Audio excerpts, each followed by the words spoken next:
Welcome back. We're going to do a quick Log4j2 example, and here I'm going to do a quick run of this Hello World project. And you can see here there's nothing special. It just simply prints Hello World to the console. Now the first thing you need to do is create a resources folder within the source main package.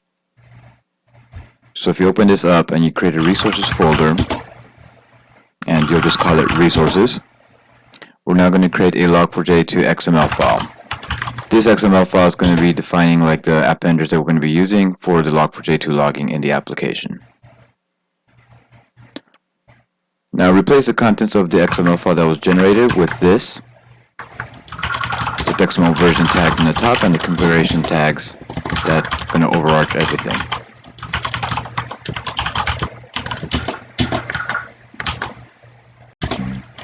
Now get this property section as you see here. And let's go ahead and create these two sections, the appender section and the logger section.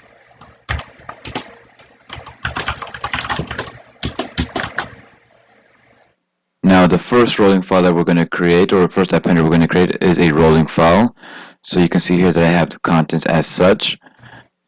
Now I'm creating another appender here, which is going to be for the console output, and you can see that the target is the system out.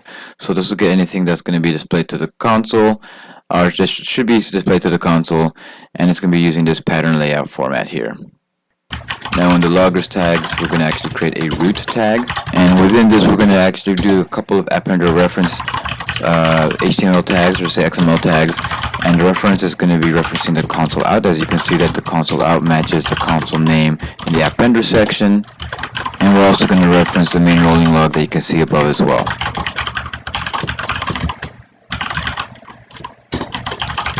And that is it for a Log4j2 XML file. Now before we actually use Log4j2 code in the Java files, we do have to import it into the Maven repository, or I should say into the Pond XML file. So if you go ahead and update your Pond XML file to match what I have here, which is the dependencies to the Log4j that's in the Maven repository.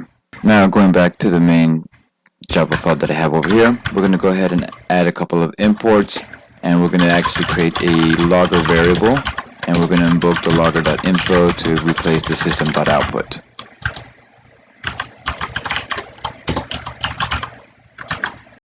Okay, with that code done, if we actually run it, we're going to see what's going to happen.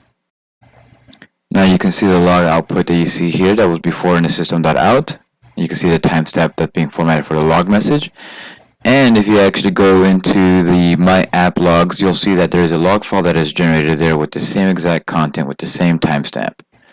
And this is possible with the Log4j2 XML definition, where we have the root logger referencing the console out and the main rolling log appenders.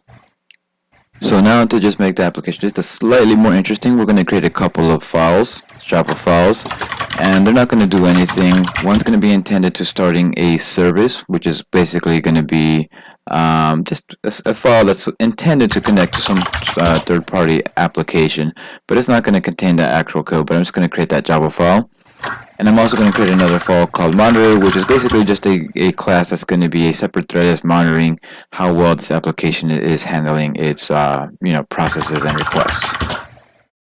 And as you can see, basically both are just going to be implements runnable, which means it's going to be started on their own threads, and I have the start and end methods that's going to be put within the run method, which is basically going to just first call the start method, and then it's going to show the log, and then it's going to have a thread sleep, and then the end method is going to be invoked. So this is just an exercise just to show the Log4j capability and seeing these logs outputted to the console and to the log file.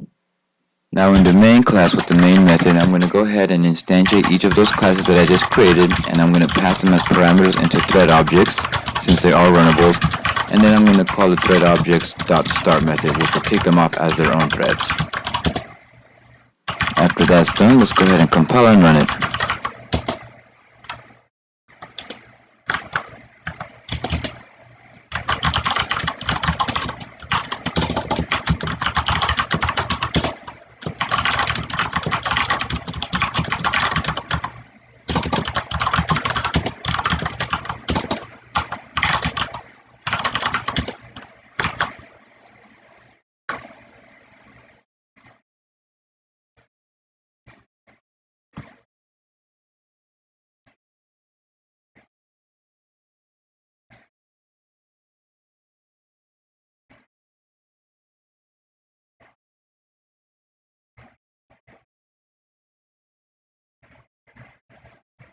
Now that the app is running, do notice that the log message that you see here, we see the hello world from the very beginning, and then we see the connecting message and the starting to monitor message, which is part of the thread.start that will be invoked. And then right now they're going to be in the thread sleeps, each of those threads. And once those thread sleeps are finished, you're going to see the ending messages as you see.